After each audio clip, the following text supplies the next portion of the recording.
Let him have it. Let him. I'm going to start out by giving a praise to them, though. Is there a more underrated defensive player or even player in the league than Hendrickson for the Bengals? Oh no, leading the lead in sacks, and nobody knows about it. Nobody knows. I barely know who he is, and there he is, just dominating. He saved the game against Pittsburgh the other night, and it was all for naught. And it hurts because he can't do it by himself. That's what's so hurt that he need help. He almost did do it by himself. That was true that. So I would say the Bengals are an interesting team. So I think T. Higgins, it's possible that he might be leaving. You've heard Joe Burrow kind of step in and try to almost speak to the organization that he would like T. Higgins to stay.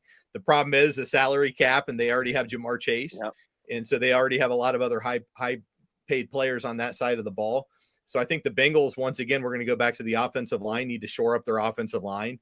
You know, Joe Burrow gets hit hard every game. If you watch the Bengals, you're wondering if he's going to make it till the end. Yep. And so I think I'd like to see the Bengals kind of shore up their offensive line and then obviously get better on the defensive side of the ball, with the exception of defensive end, get better in their secondary. And I think that they can take that next step. The other thing is they lost 3 really close games at the beginning of the year, right? And it's a fine line in this league in the NFL between winning and losing. So they easily could have 3 more wins. And so they're not very far off. They just need to make a few adjustments, and I think they'll get back in there.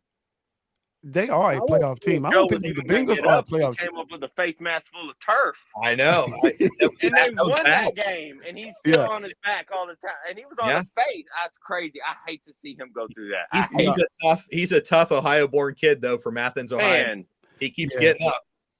Yeah, I'm afraid of the Bengals for next year because you're talking about him.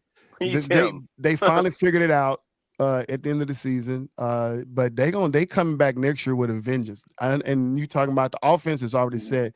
They already got the pieces to beef up the defense. You don't need 1 or 2 pieces to beef up that defense, y'all. They coming back with a vengeance. In NFL 2025, 26, 2020 season, be aware, be on notice because these Bengals, those cats are coming. No, 1,000%.